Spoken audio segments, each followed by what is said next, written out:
Yes. Happy Tuesday, April 13th, 2021. Well, unless you're a fan of Jamal Murray. Well, it's over. Crazy gravitational pull type in the NBA last night. How about that injury? An absolute game changer. We'll talk about the Nuggets coming up. Jazz drop a bad one to the Wiz. At home, the winning streak is over. We have potentially the greatest piece of tape ever. And I think it's forever. Uh-huh. Do we just play it now? I mean, we can if you want. Why wouldn't we? We'll tell you about, we're going out to dinner tonight for the first time since the pandemic. We're going to Vegas. We'll talk about that. More shootings. Julian Edelman is one of the most overrated football players ever, if we're putting him in the Hall of Fame. And without further ado, the next 60 seconds have no full curse words in them, but buckle up because here's Tommy Lasorda. Tell you what I think about it. I think that was very, very bad for that man to make an accusation like that. That is terrible. I have never, ever, since I've managed, ever told a pitcher to throw at anybody, nor will I ever. And if I ever did, I certainly wouldn't make him throw at a fucking 130 hitter like LaFay or fucking Bavacqua, who could hit water if he fell out of a fucking boat. And I guarantee you this, when I pitched, and I was going to pitch against a fucking team that had guys on it like Bavacqua, I sent a fucking limousine to get the cocksucker to make sure he was in the motherfucking lineup because I kicked that cocksucker's ass any fucking day in a week. He's a fucking motherfucking big mouth, I'll tell you that. Oh my God, I love it. I needed that. Legend. We were just sitting around joking about this the other day, and Jake doesn't know who Kurt Bavacqua is, and he has no idea who Tommy Lasorda is. Well, the late Tommy Lasorda. But we were sitting around, and I played him that tape, and it just, I mean, it is so quintessential Padres, Dodgers. That's Tommy Lasorda reacting to being accused of throwing at a hitter. Nor will I ever. Bavacqua. Yep. It's just the Legend, greatest. dude. It's the greatest thing ever. And again, should we play it again? Sure. Okay. I just warn you, Jake. He cut the full words out, but you can still. So give me 60 seconds if your ears or somebody around you is a little sensitive. But here is Tommy Lasorda going off on Kurt Bavacqua. Tell you what I think about it. I think that was very, very bad for that man to make an accusation like that. That is terrible. I have never, ever, since I've managed, ever told a pitcher to throw at anybody, nor will I ever. And if I ever did, I certainly wouldn't make him throw at a fucking 130 hitter like LaFay or fucking Bavacqua, who could hit water if he fell out of a fucking boat. And I guarantee you this, when I pitched, and I was going to pitch against a fucking team that had guys on it like Bavacqua, I sent a fucking limousine to get the cocksucker to make sure he was in the motherfucking lineup because I kicked that cocksucker's ass any fucking day in a week. He's a fucking motherfucking big mouth, I'll tell you that. Man. And I just love the way he says Bavacqua with so much like I'm pissed off because I'm fat and I'm old. Bavacqua. Nor will I ever. Okay, Tommy, whatever. Whatever bud. you say, boss. You were one of the most mean-spirited managers ever. Kurt Bavacqua going after Tommy Lasorda, and then Tommy Lasorda turning right around, who couldn't hit water if he fell out of a f***ing boat. Like, it's just one of the greatest, just let loose. And that was Tommy. Like, I've told this story before, so I'm sorry, I'm going to bore you for 30 seconds, but I used to produce the great Derek Hall, who now is the president, I believe, of the Arizona Diamondbacks. I used to produce his radio show for like 30 seconds in Los Angeles. I think I lasted a week. They fired me after a week. It was amazing. But Derek used to talk about the Dodgers, and during the commercial, Tommy Lasorda would call and bitch at him because of the things he had said about the Dodgers. I mean, it was amazing.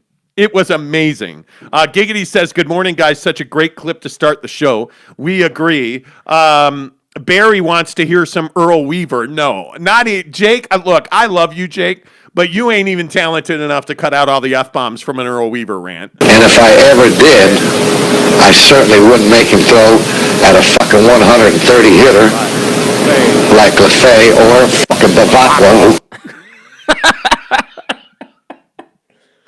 He said that in a media scrum in his office. Dude. I mean, it's amazing. Unreal. It's amazing. Terry says, what about Hal McRae in Kansas City? Remember, he hit that reporter in the face with a phone? I don't know if the full phone hit the reporter, but a reporter walked out of Hal McRae's office all those years ago bleeding from the face. You know, I'm tired of this bullshit. Lee Elia of the Cubs ripping the fans who came out to the park. And the other 30,000 come out here because they don't have a job. Why don't they get a job? Because then they wouldn't come to the game, you dick. Like, it just is amazing. I mean... Bavacqua, who could hit water if he fell out of a fucking boat. Bavacqua!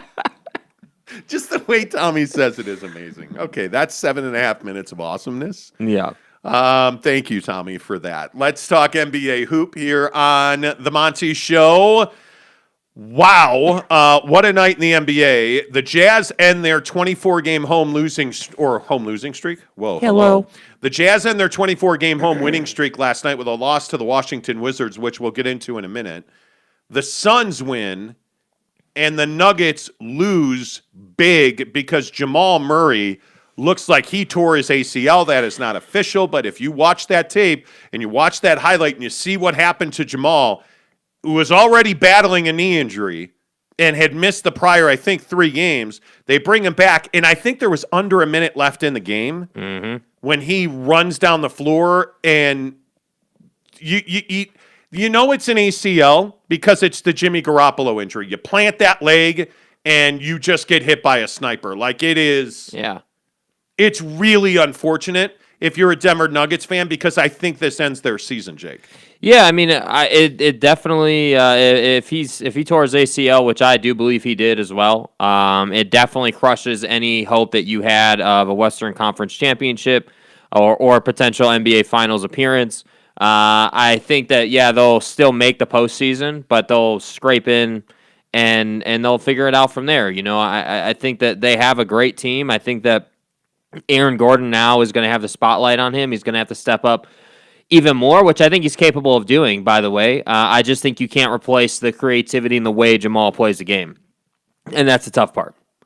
Yeah, I don't even know how you rebound from this if you're the Denver Nuggets. I mean, it's demoralizing. I thought it was an incredible moment, much like Klay Thompson. Mm-hmm. Remember in the playoffs, Klay tears his ACL. Wants to stay in the game, is in the tunnel doing jumping jacks, essentially, jumping up and down, tears his ACL, comes back out, shoots the free throws, and then argues about being taken out of the game. Jamal Murray under the basket, on the floor, writhing in pain. Same way that Klay did. It's really difficult to watch. He is just such a good player who everybody hates unless you're a Nugget fan because he's that good of a player. And you just quickly realize that he's so integral to that team. Mm-hmm. And for a team like the Nuggets to see their leader writhing in pain on the floor, I mean, if you think about the Jazz, it'd be Donovan Mitchell. If you think about the Lakers, it'd be LeBron James. Or, I mean, pick your poison here. Uh-huh. Any of the best players on any team. Yeah. Writhing in pain on the floor when so obviously you have a significant injury. It was Cadizzle with the Warriors. Yep. When KD went down with the torn Achilles. Like, it just sucks the life out of you.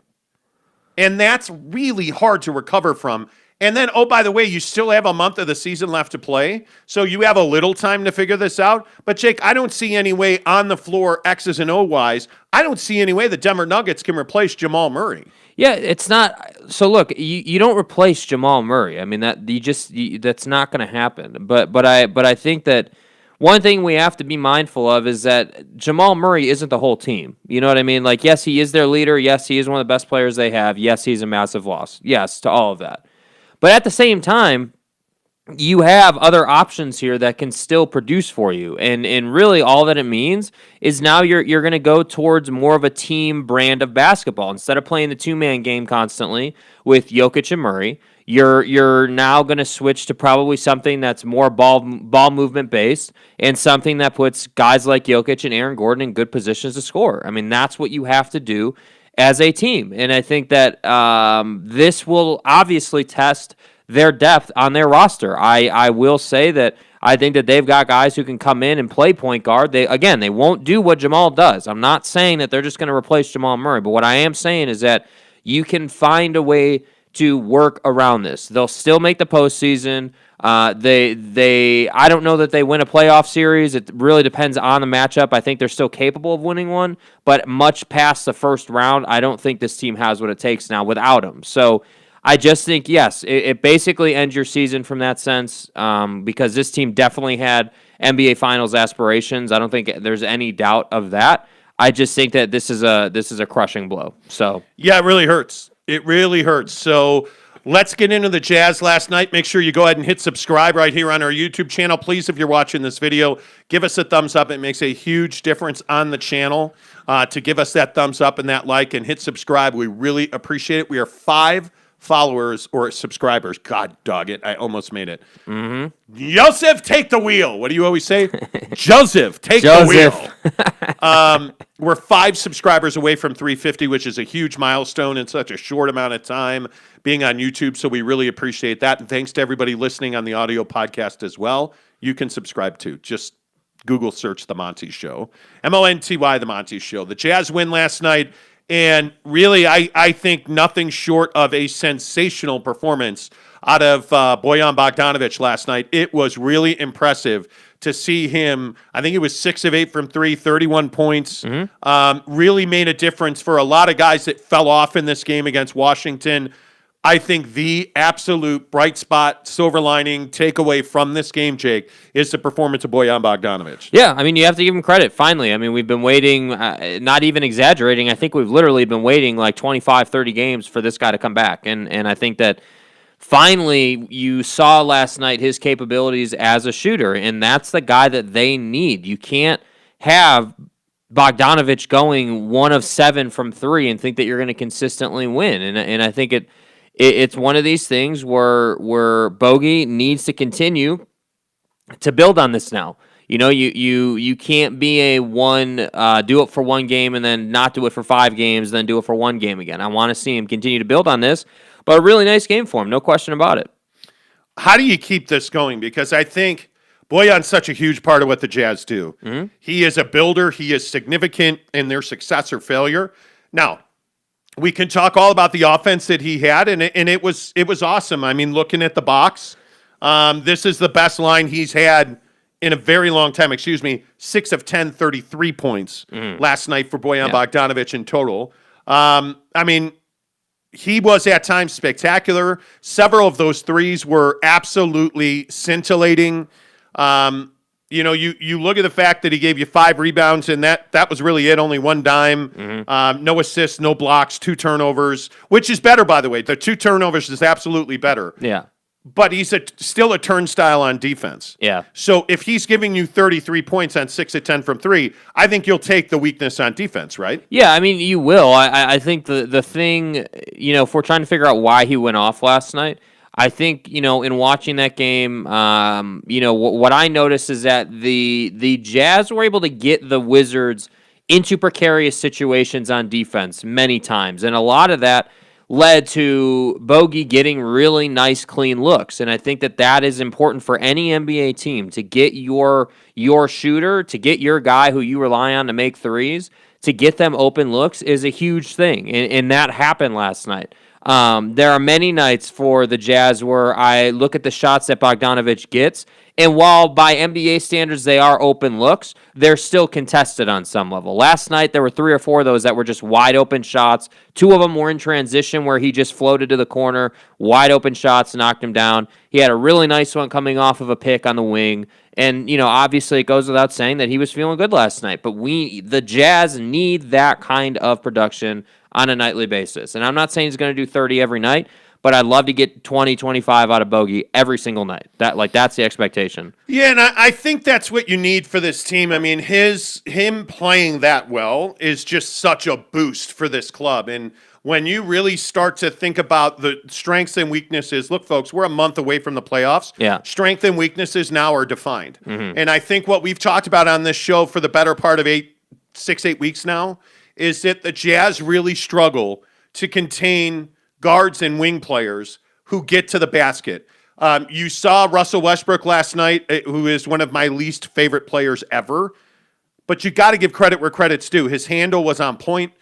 His hesitation, and his crossovers were unbelievable, and it tortured the Jazz. It made life very difficult. The other thing I guess, Jake, we have to talk about is, does Mike Conley playing in this game mean the Jazz win this game? Because I think I can make the argument that it does. But my issue is he didn't play because you were trying to give him rest. Yeah. And it's as simple as Mike Conley's a guy that's been really elite when he's played for the Jazz. I just don't know that you can count on him. Yeah, so Russell Westbrook last night gives you 25, 14, and 14. So there's a Rudy Gobert conversation in there, and then there's the Mike Conley conversation. And I think that Mike Conley, one of his greatest strengths is his defense. His ability to get through screens, his ability to be a heady defensive player, meaning that he makes good decisions in the moment. When he's presented with a situation, he knows where he should be and how to approach it. And I think that he's able to make life very difficult on the opposition's guards, and that's what you want him to do. But yeah, I think that if you're the Jazz, a fully healthy roster, yes, is capable of playing with anybody. The problem is that you think that you can get away with resting Mike Conley against a Wizards team that is finally healthy. And everyone's saying, oh, well, this team is trash, and they've been awful, and they're horrible. Yeah, that's true. They haven't been a good team, but a lot of that is because of injury. They have played, injured a Absolutely. lot of this year, and last night they weren't injured. They had everybody going. You've got Beal, you've got Westbrook. Everybody wants to say that Ish Smith got embarrassed. I'm telling you right now, that may have happened in the first quarter. He dominated the Jazz in the fourth quarter. He came up with like 10, 12 points in the fourth quarter, was absolutely fueling their runs at the end of the game. And I just think that the Jazz thought last night that they said, hey, we're going to circle this game on the calendar to get Conley a night off, and that came back to get them. And so I look at what Phoenix did; they won, right? I look at what the rest of the league is doing; they're not taking nights off. You know what I mean? The Suns aren't taking nights off. The Nuggets aren't taking nights off, but the Jazz feel like they can, and so I just think that that's interesting. Well, I mean, and you've earned that right, I guess, if that's really how you want to go about this season. I mean, you've earned that right by winning. You won 24 straight games at home. You're still 40-14. You're the only 40-point team in 40-point team in the league. I mean, I look at the way this team performs. The thing that really worries me about the Jazz is this perception that the Jazz have elite depth. And this is a question as a Jazz fan you need to ask yourself, do they truly have elite depth? Well, what does elite depth look like to you? Can you play 10 guys off the bench that can help you win games? The answer for the Jazz is no. I think you can play 8 guys off the bench who can truly help you, because I don't know what you're going to get out of Derek Favors. Mm-hmm. In an up-tempo 3-point shooting series, Derek Favors probably can't play a lot because you're going to need Rudy to rebound, right? You're probably looking at 14 to 16 minutes out of Faves, which, by the way, I don't think that's the end of the world. You're just not counting on that. Obviously, Jordan Clarkson's a gimme. Right? He's fantastic off the bench for you, vital off the bench for you. Joe Ingles, when everything's right, Joe Ingles is coming off the bench. There's 7 right there. Yeah. Okay, so now you got to start asking yourself, okay, well, what else am I getting? You're getting 3-point shooting, and I think George Niang last night, with a longer exposure and a lot more responsibility, showed that he can do a couple other things. In the playoffs, he's not going to have that opportunity. right? So I'll give you 8. And if you're saying that Derek Favors is a key contributor, okay, I'll even throw in 9. Yeah. They don't have elite depth. Yeah, in my opinion. I think that they have a great rotation. 9 guys is what I would call a rotation. I think elite depth is where you're pushing your bench to 11 and 12 deep, and all those guys can come in and give you the minutes that you need them to give you. Again, the Brooklyn Nets are not a great example from a health standpoint, but just looking at them on paper, they have great depth. You look at their starting 5, you've got 3 All-Stars in your starting 5, you've got a should-be All-Star in Joe Harris, and then you've got DeAndre Jordan. So, you have an elite starting 5, and then you've got all these guys that are coming off the bench. 5 Bruce more, Brown, man. and Come you've on. got all these dudes coming off the bench that have shown the ability that they can score. And I think that's the biggest thing. Last night is a perfect example of what we're talking about when we say it's Donovan and everybody else late in the game. What do you notice about last night? Donovan goes crazy in the first quarter, gives you 12 points, and then he pretty much falls off the rest of the game. And I don't even care Second and third, I would say the last 5 minutes he was amazing. Yeah. I mean, that baseline turnaround 3 was... Yeah, but see, everybody said that was unbelievable, right? Everybody said that was some amazing shot, and here's what I'm telling you. That shot in the moment, yes, was a clutch shot, 100%. That's a shot I would expect Donovan Mitchell to make. It's a corner 3. It's a relaxed open 3. Look. It's a wide open look by his standards. It's not some insane fall away into the crowd. I can see that. But my point here is that what I was getting at here is that last night you don't have Joe Ingles going off with Donovan. You don't have all these other guys helping Donovan down the stretch, and that's why we say they should have won the game. If we're being honest about it, they should have won this game. They were down by 19. They come back. They just didn't have enough left in the tank at the end of the game to reel the Wizards in. That's the issue. Yeah, I agree. Akil Jean-Pierre, excuse me if I'm killing that, on YouTube says MPJ, Michael Porter Jr., made all bubble second team when Jamal Murray didn't play in the seeding games for the Nuggets. Get that MPJ offensively, that'd be big. Yeah. And I think he's really developed. We've talked about this a couple times. AJP, that's your new name. We've talked about this a lot, Akil, in that we think Michael Porter Jr. has really had a breakout season. I think the presence of Aaron Gordon has really helped. I think the passing of Nikola Jokic, which I think has gone to the next level this year, has really helped MPJ take that step forward. And I think feeling 100%, and Michael Porter Jr.'s talked about this, that he didn't trust himself earlier in his career, the first year and a half of his career. Now he feels like he can trust himself. He trusts what he's seeing, trusts what he's thinking, and he trusts what he's feeling. And his body feels good. And you can see he's playing above the rim a lot more, which worries you a little bit, but he's also shooting the 3. That wing 3 that MPJ is shooting is lethal. So I think that's a great point. And his offensive rebounding is really the other portion of his game that's really grown. That was one of the things that he really struggled with early in his career. Aggressive on the offensive glass, and it only matters for him because I think, is he 6'8", I think, 6'9"? He's somewhere in there. He's very tall long, for his position, and long. they need him to rebound. Yeah. Will says, you guys talk about the Jazz having no depth. Look at the Suns. What quality do they have even one guy off their bench? Okay.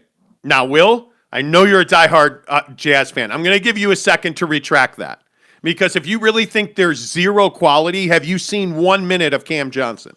Just even 1 minute of Cam Johnson. He's probably, behind Jordan Clarkson, he'd be your seventh guy. He'd be number 2 off you. The way he shoots, and the other thing about Cam Johnson, and I think nobody realizes, that guy's on the floor all the time. He is diving after loose balls. He's giving you effort. He's got an incredible afro, flow, lock, lettuce thing working right now that I'm incredibly jealous of.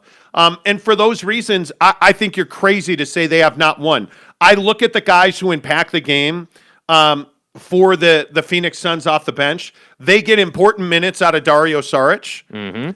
He is, in my opinion, a real key contributor for them.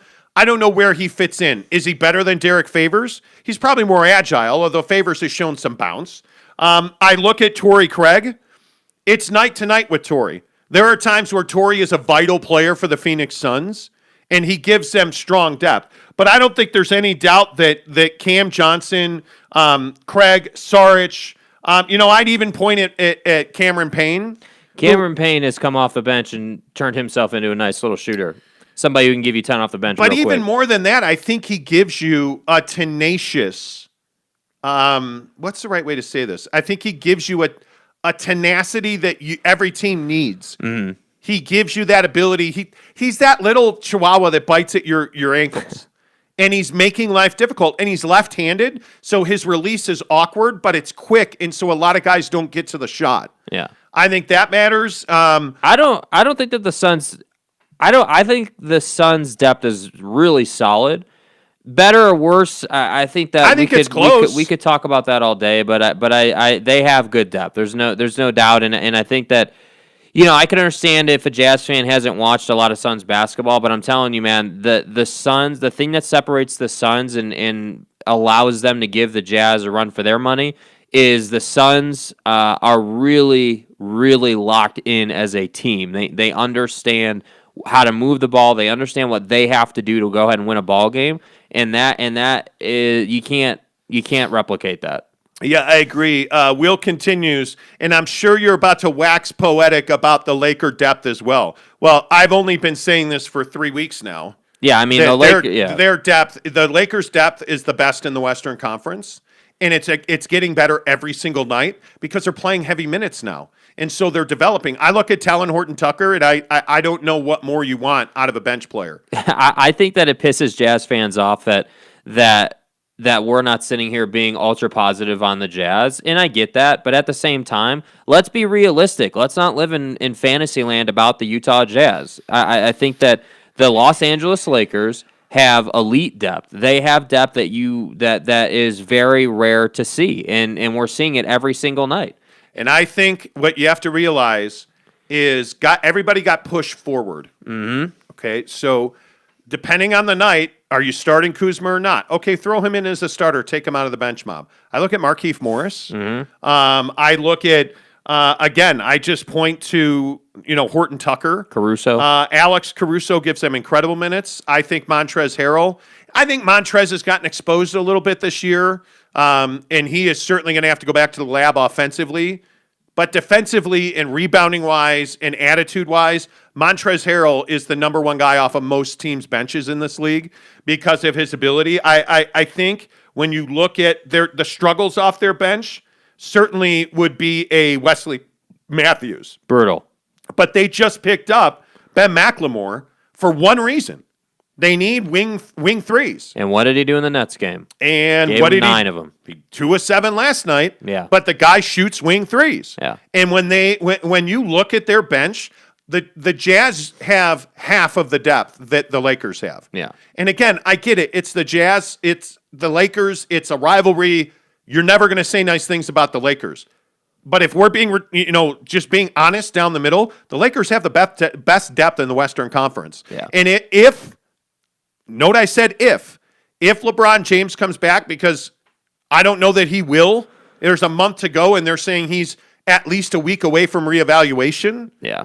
I think if Anthony Davis comes back, and it sounds like that's a week away from him returning to game action, can he stay healthy? Is it truly an Achilles? Is it a calf? Is he 80% of 100%? I don't know.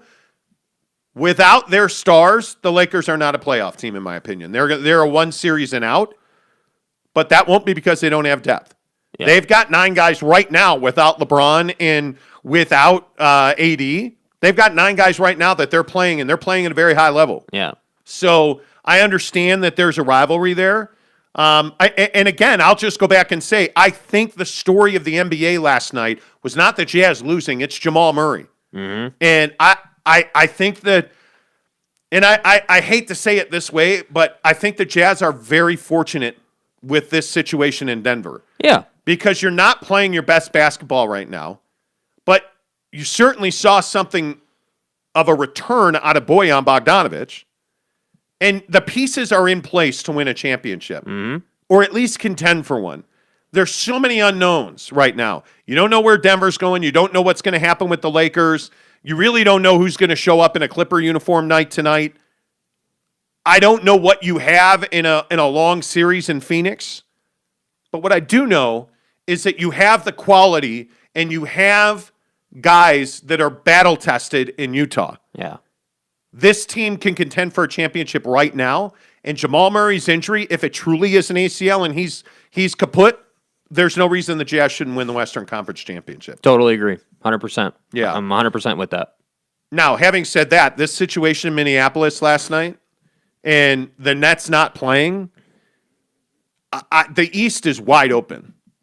And I still maintain that when 100% of players are healthy in both conferences, the Brooklyn Nets are the best team in the NBA. Yeah. Yeah. Now, Kyrie wasn't going to play last night for family reasons. Which is just dumb. I'm telling you, honestly. Do not overlook this situation. Please don't. Because I will again say Kyrie Irving is the problem in Brooklyn. When they lose, it will be on Kyrie Irving. It will not be on Kevin Durant, who just, as you like to say, rolls out of bed and has 20 points in the box score. Just write down 20 before the game even starts. Yeah. And then go ahead and add from there. And James Harden is going to have a double-double and probably push a triple-double most nights. Kyrie Irving's going to win or lose games for this team.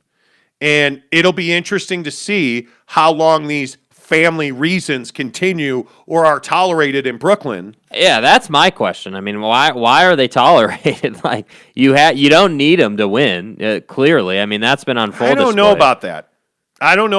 I look at the rest of the East. I mean, you may be right about that. I mean, without Joel Embiid in Philly, the Sixers are not a threat. I just think that the Nets without Kyrie Irving are a more balanced team. I mean, if you have Kevin Durant, James Harden on the floor together, and you have the other guys, who are doing their thing, filling in their role, the Joe Harrises, and the other role player guys, it's a really nice flowing offense. I mean, that's the thing. I mean, they're not Boston who needed Kyrie. They don't need Kyrie. I think that it's just a nice to have thing.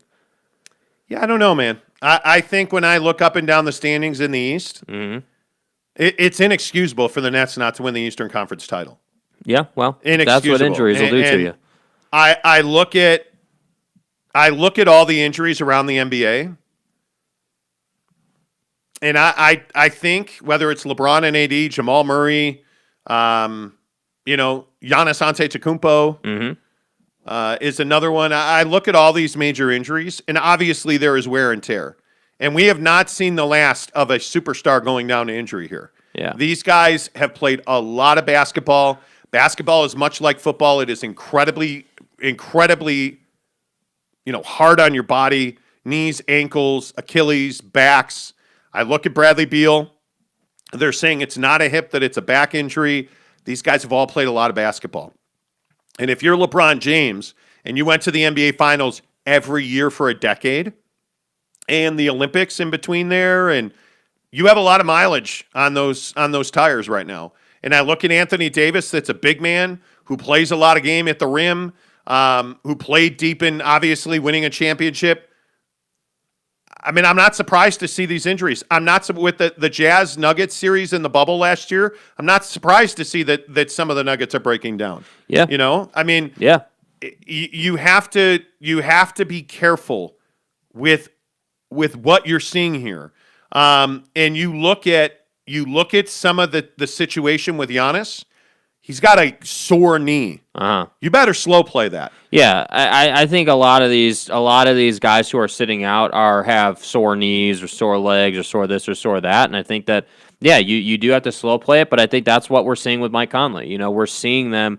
They're calling it injury prevention or injury management. And I think it's smart. I don't even think it's bad that they're resting Mike Conley, because it's just a fact. You just know that if you run him out there on a nightly basis, he's not going to make it. I mean, that's just as simple as it is, and you really need him to be as healthy and as close to 100% as possible for when the postseason starts, because there's not off nights in the postseason. You're not missing games in the postseason. So I think they're handling it well, but I also think that the Suns are close enough to the Jazz where you can't afford to keep dropping games like the Wizard game. You need that number one seed if you're the Jazz. Yeah. But I think when you look at Jamal Murray last night, boy, you better slow play.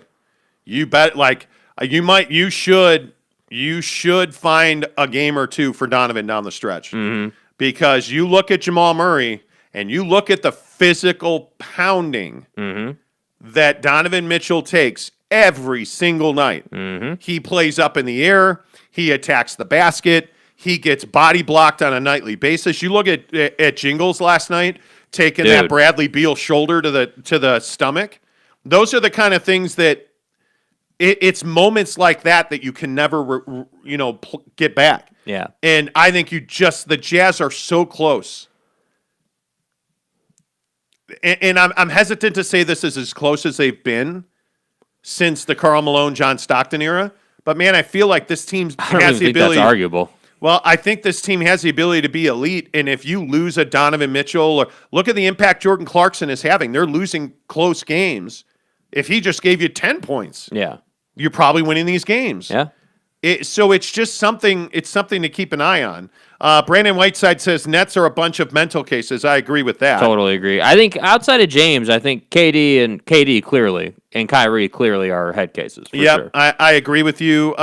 Trevor says, it's enlightening to see other teams catch bad breaks and the Jazz be in a position to capitalize. But will they? I'm just so nervous. I mean, well, basketball is not a game of luck, right? Basketball is a game of preparation and taking advantage of opportunities. And so I think when you look at this opportunity the Jazz have been presented with the Jamal Murray injury, they're going to take advantage of it. Yeah. Because I don't think – and look, I know that we have waxed poetic about the Aaron Gordon trade, and I still think Nikola Jokic is the MVP, and now without Jamal Murray, I think he's going to win or lose that award in the next 4 weeks. Yeah. They're not the same team without Jamal Murray. And on the play where Murray got hurt last night is a perfect example of that. He is running down the floor with his freaking hair on fire, attacking the basket, and his knee blows up. That's what they miss when he's not in there. So it'll be interesting to see that. Barry says, did you guys see the Julius Randle interview last night where he talked about Kobe Bryant? Well, I didn't see Julius talking about Kobe Bryant. I saw you showed me a piece on it, or somebody showed me, ESPN or sent me a piece on it. Had a piece on Julius Randle talking about Julius had said that in the couple of years that he played with Kobe Bryant in LA, that Kobe had told him that every time you land in a new city, before you get to the hotel, you need to go and shoot and get your work in. So Julius, tells this story about how he landed in a new city and he went to this high school gym to get his work in after they had landed before, he went to the hotel. And the athletic director was waiting there for him and said to Julius, hey, it's really great to see you. I don't see a lot of guys, and the last guy that was here was Kobe, And so Julius had just said that was very emotional for him. And so, yeah, I think that Julius is he's following the advice that Kobe gave him. I think he's seeing the improvement in his career. And I think the only regret that Julius probably would have is that he wished he would have started sooner. And that's really it, because he's doing well now.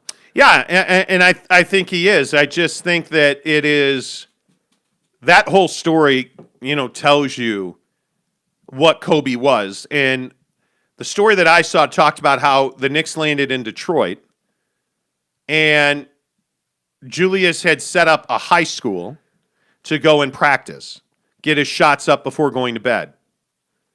The athletic director was waiting at the school to keep it open so Julius could work out. And the athletic director said, well, it's really good to see you here. Most guys don't come anymore. The last guy who did this was Kobe Bryant. And it really impacted Julius on a personal level. And now Julius has gotten a handful of his teammates to go and do these late-night shoots with him as well. And I think that's why you're seeing the Knicks are such a much more formidable opponent, because instead of going to the club or going out to eat, they're going to the gym and then they're going to bed. Yeah. And this is as old as the day is long, but the guys that go to bed are always much better than the guys who go out to the club. The guys who refuse to go out and party on the road are the guys that perform at a much higher level. So that's why I think Julius Randle is really taking a huge step forward in leadership and in performance. Make sure that as you watch this video, you give us a thumbs up. Please subscribe to our YouTube channel. We are so close to 350 subscribers. When we get to 500, by the way, Jake has come up with this wild scheme where he's going to give you his Lamborghini Huracan. Yeah. So you might want to subscribe so you have a chance to win a Lamborghini Huracan. Did I mention it's a diecast? Anyway, the point is, please hit subscribe on our YouTube channel. Give us a thumbs up. It really helps the channel grow. Big news out of the NFL yesterday. Julian Edelman announced his retirement. And immediately it was, put him in the Hall of Fame. Oh, nobody, Jerry Rice, hell.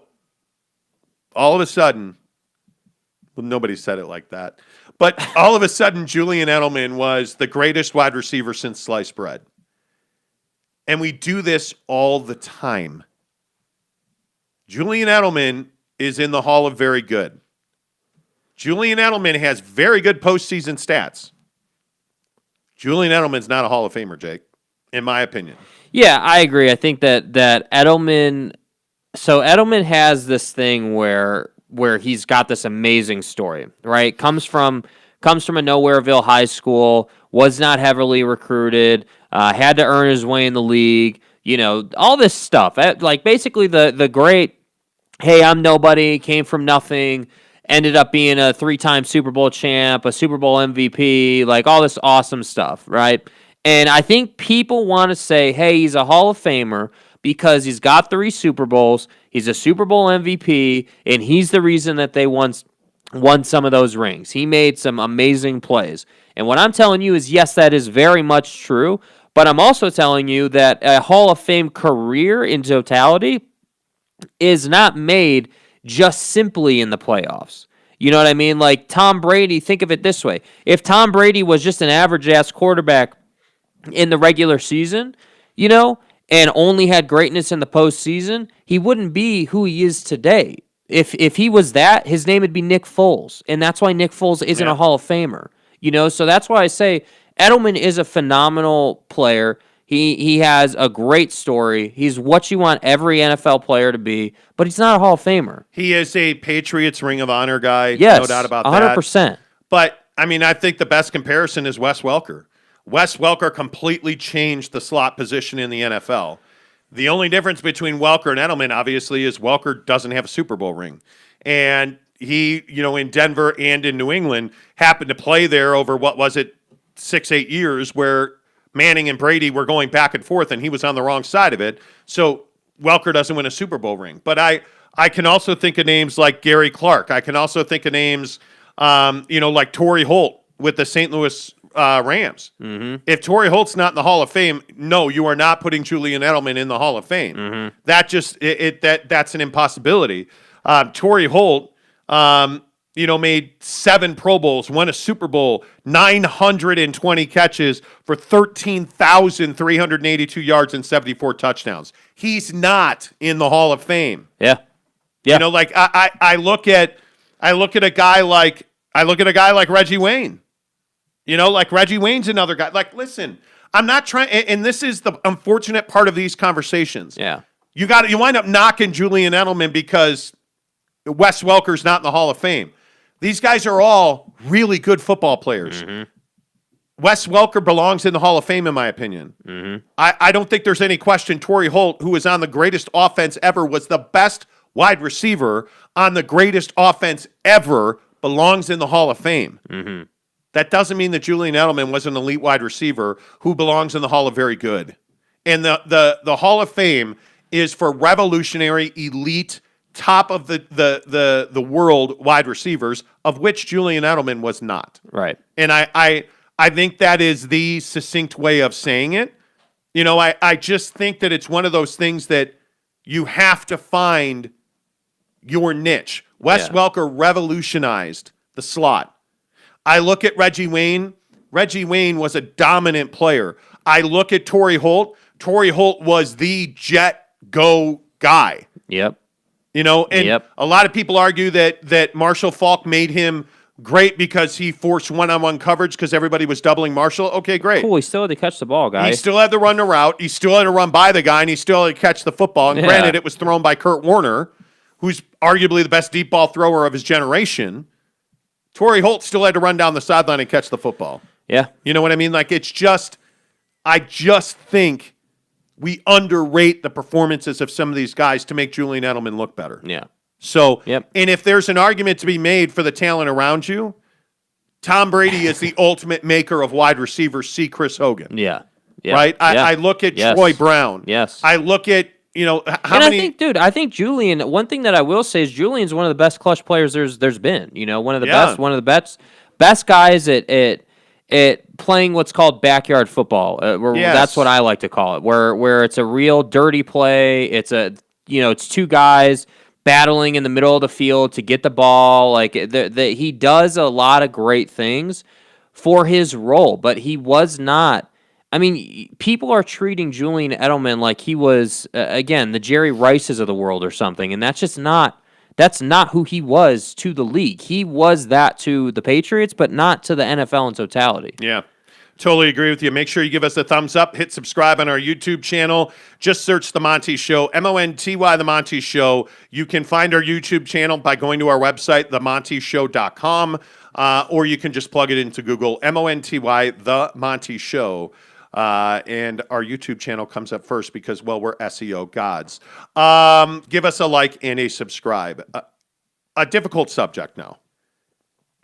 All of these shootings, and again, in one day, we have a mass shooting at a school, and we have another unbelievable police shooting in Minneapolis. And the police shooting is not better or worse than the mass shooting in Tennessee. It's just different. And this is my struggle. And I know that you're probably tired of hearing this. I get that. I totally get that. This police shooting in Minneapolis is why Americans, not black people, not white people, not Asian people, Americans do not trust the police. If you don't know this story, you have a young man that is in a traffic stop. He is pulled over. They want to arrest him on an existing warrant. Okay, cool, I get that.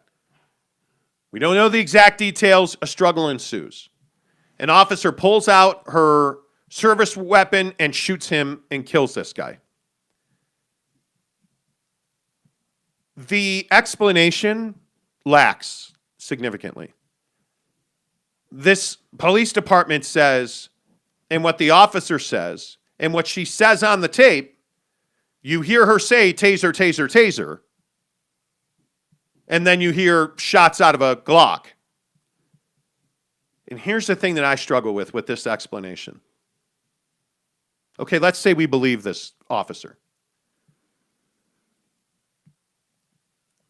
You pull out your Glock thinking it's a taser, and you shoot this kid. And you say all the right things. You're yelling, taser, taser, taser. You say, oh my God, I just shot him. Okay, I get that. You're not qualified to be a police officer. Yeah. You should never have been on the job. Because what a lot of people don't realize is a taser and a handgun feel nothing alike. Nothing. So if we believe this woman, this officer, 100%, she acted on muscle memory and instinct. And your muscle memory and your instinct when you were wrestling with this suspect was to pull out your handgun and kill this guy. And your mouth said taser, taser, taser, and your mind said pull the trigger on my handgun, my service weapon. The practical is that to me is doesn't add up. Because when a department uses it's called less than lethal force. A taser, it's not a stun gun. Please stop saying stun gun. It's a taser. It fires electric prongs at a suspect.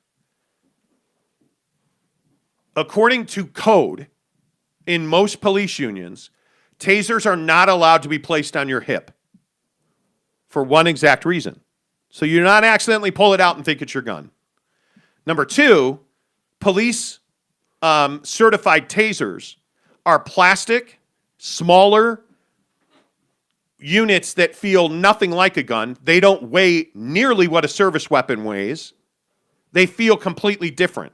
And most times you'll see a lot of cops, in my experience, and not to tell you, oh, where I've been, I'm important. When I worked in San Francisco, I did a lot of ride-alongs with Bay Area police departments. Like the San Mateo County Gang Unit, the Richmond, California Police Department, just really bad areas.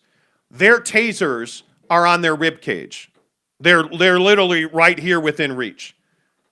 Where their guns are on their thigh, their outer thigh, their quad. Because it's a completely different action to pull a taser than it is a handgun. This doesn't make any sense to me. And the only thing that makes sense is that this was another cop with another black suspect who, by all rights, should have been arrested. He had an outstanding warrant. I'm totally good with that. But if you truly pulled out your handgun thinking it was your taser, you're incompetent. You are guilty of manslaughter, in my opinion. Your very confession that you thought it was your taser tells me that you are not qualified, you are not trained, and you are not supposed to be a cop on the streets of suburban Minneapolis. And that means you're guilty. And in my opinion, you admitted that through your reckless action, you killed somebody. And at some point, and this is my problem with the Chauvin trial, with the George Floyd cop trial, this guy's going to get off. And at some point, this reckless behavior has to result in criminality. Just because you're a cop doesn't mean that you are above the law. And until we send that message, the streets of this country will never change. And until cops stop being scared of people based on their skin color, this is never going to change. We're going to continue to have cops killing young people because they thought it was a taser. This is not new. This is Zimmerman and, Trayvon Martin. This is every one of these cop killings, and I'm just over it. Are these young black men that are running from cops in Atlanta, George Floyd, any of these guys, are they guilty of crimes? The Kenosha killing, yes. Should they be in jail? Yes. Are they the subject of warrants? Yes. Arrest them and do it without killing them. And if they act in a manner that warrants lethal action, okay, I'm good with that. But in Kenosha, you had a guy who you failed to control and you allowed him to walk to his car. He wasn't running. He was walking. You shot him in the back. You had a guy running away from you in Atlanta in the fast food restaurant who you shot at a great distance. You fired blindly into a home and killed a young black woman, and then you lied on your paperwork. You know why none of this is changing? Because none of that ever changes. And I'm just at the end of my rope with this. I come from a family of cops.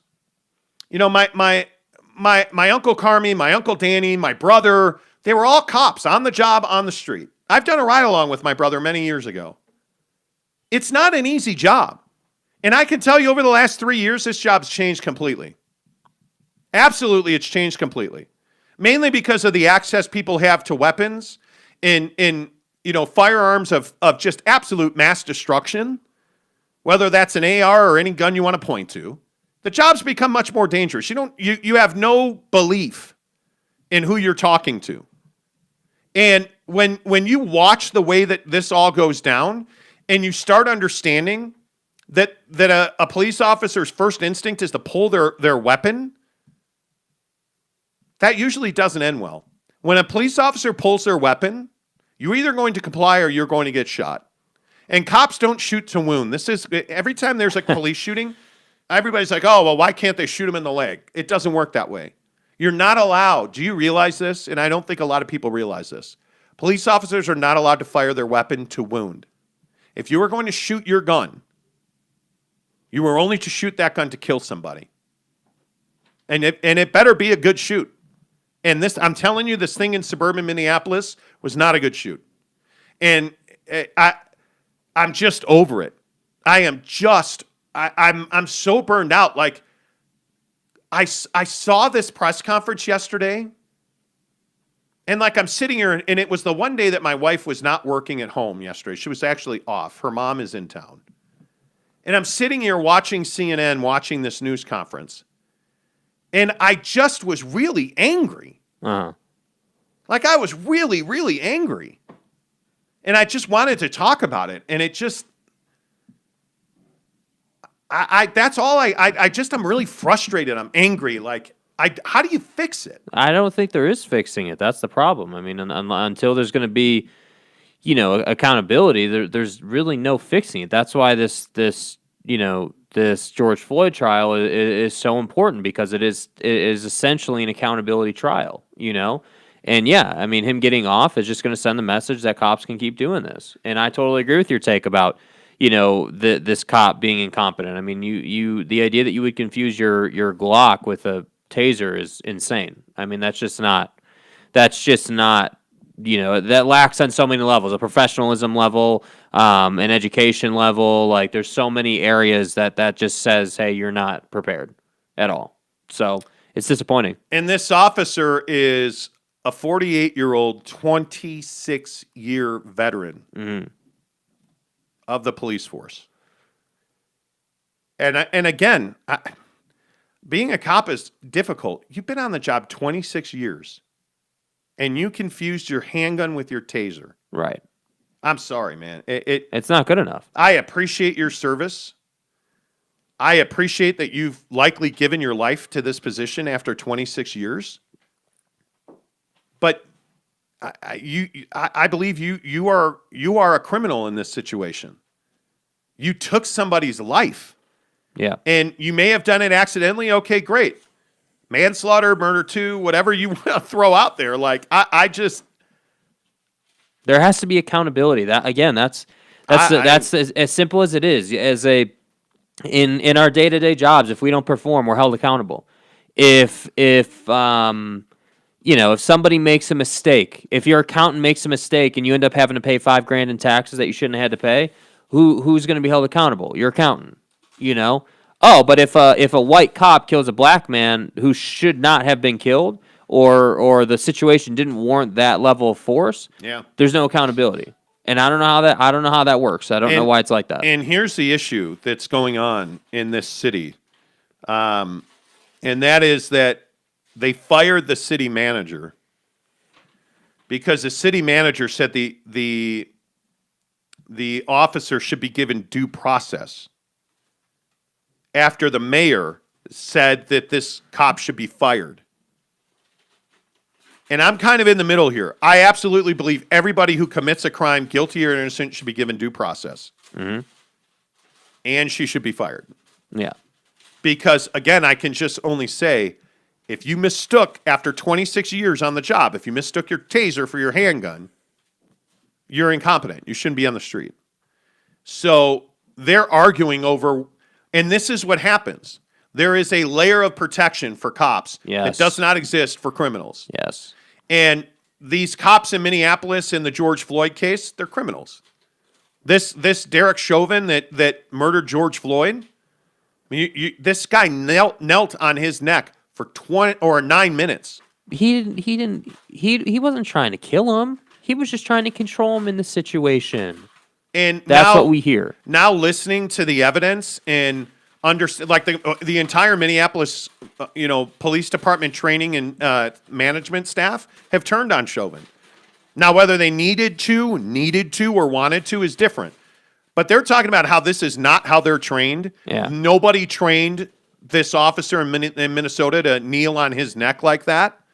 The cardiologists and all of the experts are saying that when you're chest down with your hands cuffed behind your back, that you already are in very serious danger of suffocating because your entire body weight is on your chest plate, which makes it very difficult for your lungs and your heart to operate correctly. Mm. And then when somebody kneels on your upper back and neck, you have minutes to die. Like, you're done in just a matter of minutes. Yeah.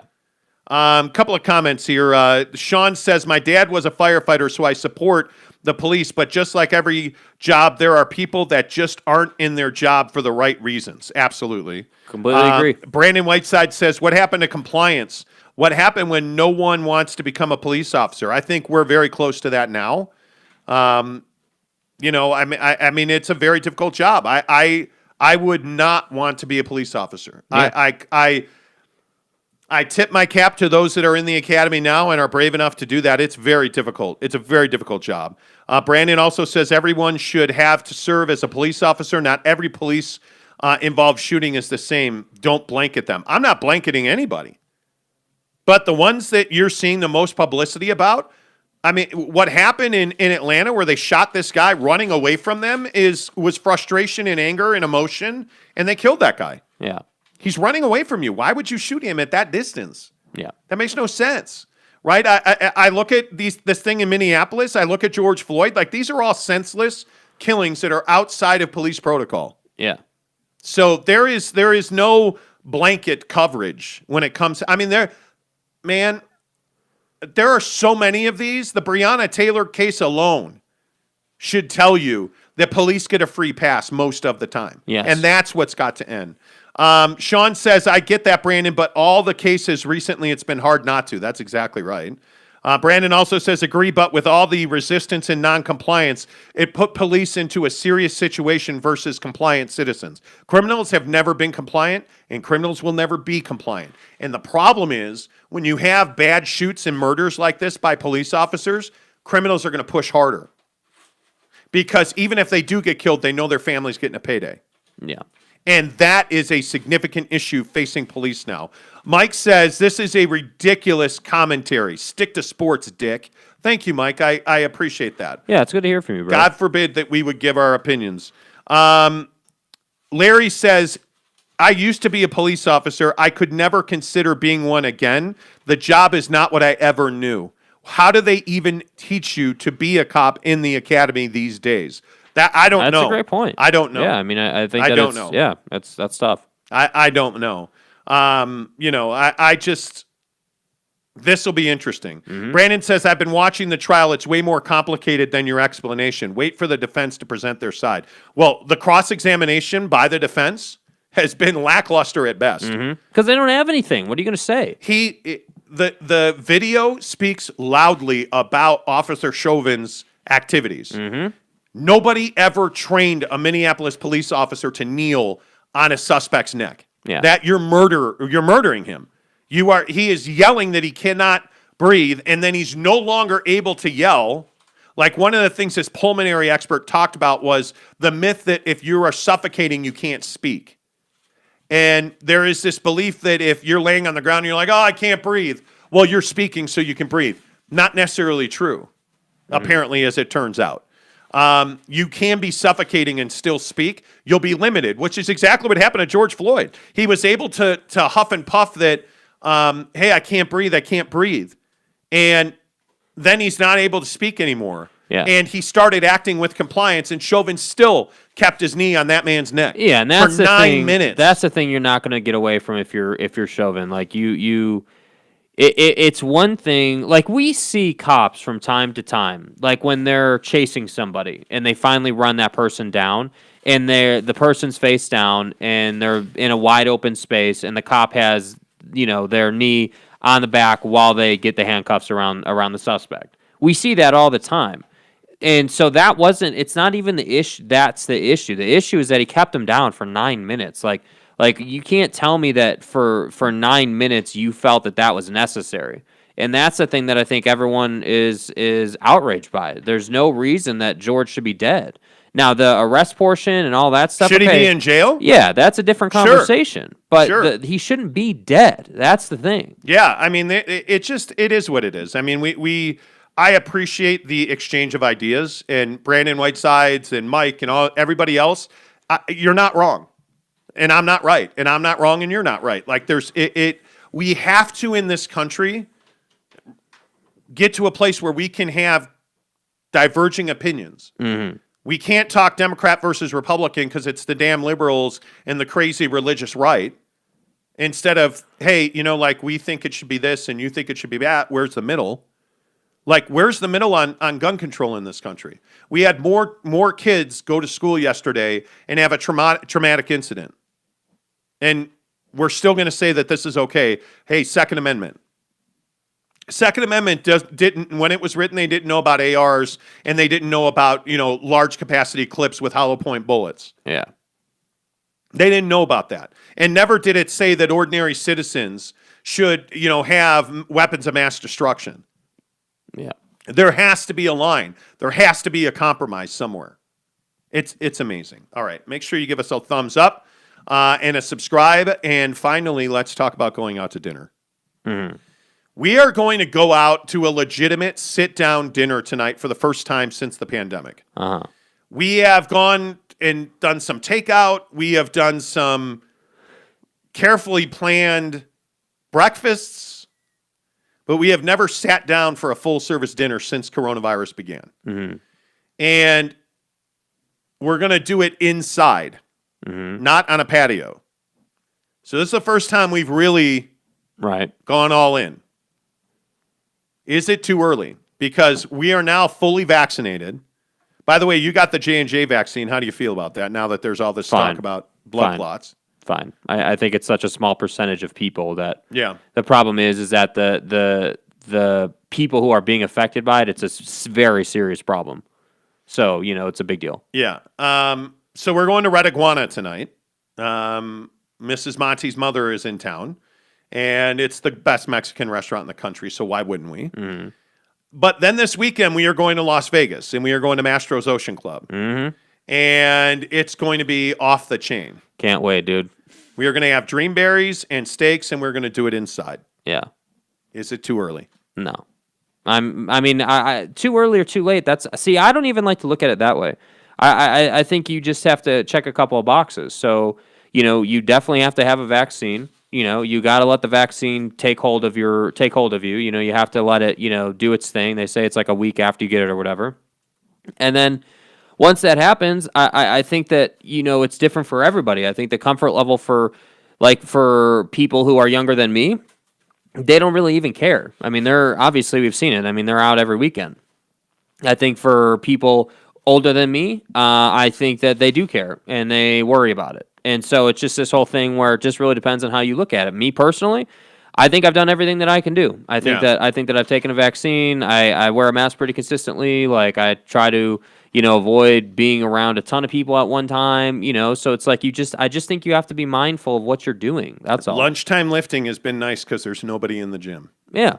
And there's nobody around you, and all the equipment's available. Yeah. I'm not ready to go back to the gym after work anymore. Because it's just wall-to-wall humanity, and nobody's wearing masks. Yeah. Yeah, I think I'm ready for that. I think I'm ready to go out to dinner tonight. I think what Red Iguana's done to socially distance, wearing a mask and being, and being socially distanced, I think is good, especially now that we have the vaccine. I'm going to be really careful in Vegas. Like, we're going to do a lot of Friday night is going to be our main debauchery, and then Saturday we're going to walk a lot and drink a lot of water.